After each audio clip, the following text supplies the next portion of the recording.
Innal hamdalillah nahmaduhu wa nasta'inuhu wa nastaghfiruh wa a'udzu billahi min syururi anfusina wa min sayyiati a'malina may yahdihillahu fala mudhillalah wa may yudhlilhu fala hadiyalah. Assalamualaikum warahmatullahi wabarakatuh. Perkenalkan, saya Lita Ferina Irsanita dari kelas C6 Manajemen dengan NVM 101201169. Pada video kali ini saya akan berbagi tentang pemahaman saya terhadap materi ma'rifatullah. Yang pertama ada ahamiyatu ma'rifatullah atau urgensi dalam mengenal Allah. Definisi ma'rifah yang berasal dari kata a'rafa ya'rifu ma'rifah yang berarti mengenal. Dengan demikian, ma'rifatullah berarti usaha manusia dalam mengenal Allah, baik wujud maupun sifat-sifatnya. Namun dalam definisi yang lain, menjelaskan bahwa ma'rifatullah bukanlah usaha untuk mengenali zat Allah, karena hal tersebut tidak mungkin terjangkau oleh kapasitas manusia. Kemudian menurut Ibnu Al-Qayyim, yang dimaksud ma'rifatullah menurut ahlul ma'rifatullah atau orang-orang yang ahli dalam mengenal Allah, ma'rifatullah adalah ilmu yang membuat seseorang melakukan kewajibannya dan konsekuensi terhadap pengenalannya. Lalu, apa saja sih manfaat dalam mengenal Allah? Orang-orang yang mempelajari ma'rifatullah akan menjadi insan yang beriman dan bertakwa jika Allah memberikan hidayah kepadanya, dan akan meningkatkan keimanan dan ketakwaan bagi orang-orang yang telah mempelajarinya. Dan sebagai balasan atas keimanan dan ketakwaan mereka, Allah Subhanahu wa Ta'ala memberikan kebaikan-kebaikan bagi mereka, di antaranya yang pertama, al-halifah atau menjadi penguasa di muka bumi. Yang kedua, tamkinudin. Yang ketiga, al-amnu atau mengkondisikan orang-orang yang beriman dengan rasa aman dan ketentraman pada hati mereka. Yang keempat ada al-barokat. Yang kelima ada al-hayatun thayyibah. Dan yang terakhir ada al-jannah, yaitu surga. Kemudian, apa sih ciri-ciri dari ma'rifatullah? Seseorang dianggap ma'rifatullah jika ia telah mengenali Asmaul Husna atau nama-nama Allah yang baik, sifat-sifat Allah yang ada 20, dan yang terakhir ada af'al atau perbuatan Allah Subhanahu wa Ta'ala yang terlihat dalam ciptaan dan tersebar dalam kehidupan di alam ini.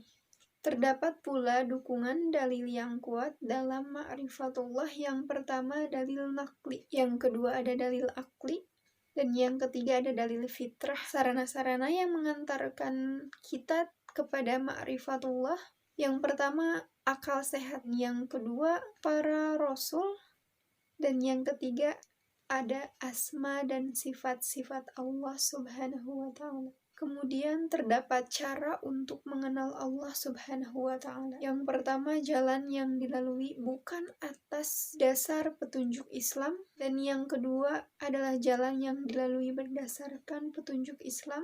Materi ma'rifatullah yang kedua ada at-thariq ila ma'rifatullah, atau cara menuju mengenal Allah Subhanahu wa Ta'ala.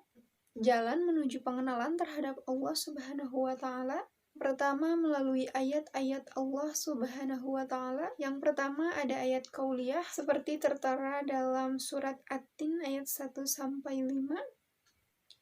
A'udzu billahi minasyaitonir rajim. Bismillahirrahmanirrahim. Wattini wazzaitun wa turi sinin wa hadzal baladil amin. Laqad khalaqnal insana fi ahsani taqwim. Tsumma radadnahu asfala safilin. Shadaqallahul adzim.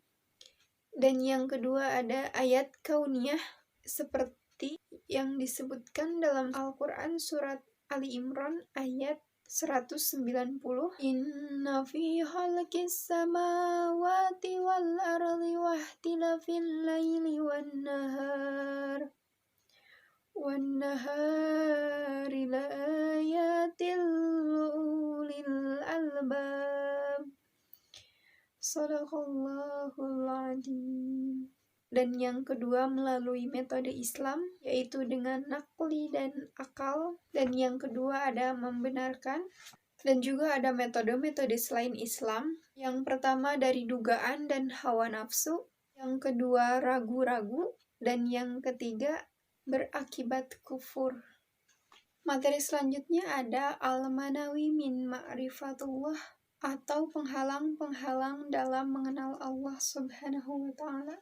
Yang pertama ada muradus syahwat, seperti al-fisku atau kefasikan. Ada juga al-kibru atau kesombongan. Yang ketiga ada az-zulmu atau kezaliman. Yang keempat ada al-kizbu atau kedustaan, yang merupakan sikap bohong atau pura-pura. Yang kelima ada kasratul masyi atau banyak melakukan perbuatan maksiat.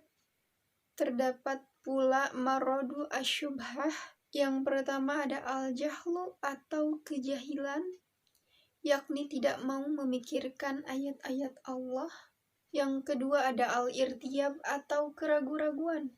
Hal ini disebabkan karena sedikitnya ilmu mengenai ma'rifah. Dan yang ketiga ada al-inhiraf atau penyimpangan, manakala manusia tidak mau berpegang teguh kepada Allah Subhanahu wa Ta'ala dan dia lebih mengikuti hawa nafsunya, maka pada saat itu juga hatinya akan menjadi beku atau keras seperti batu. Dan yang terakhir ada al-adilah ala wujudillah, atau bukti dari keberadaan Allah Subhanahu wa Ta'ala. Keberadaan Allah ialah Tuhan yang telah menciptakan dan memelihara alam semesta. Dengan kekuasaan dan kasih sayangnya adalah hal yang tak terbantahkan.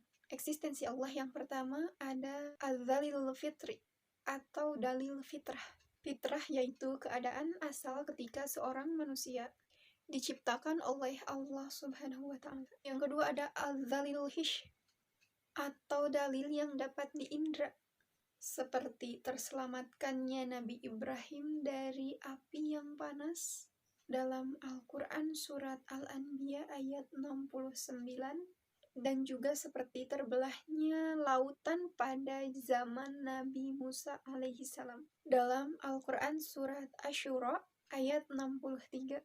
Dan yang ketiga ada az-zalilul aqli atau dalil yang dapat diterima oleh akal. Segala sesuatu pasti ada sebabnya. Adanya sesuatu pasti ada yang mengadakan, dan adanya perubahan pasti ada yang mengubahnya. Ada teori keteraturan seperti alam semesta dan isinya yang bergerak dan beraturan.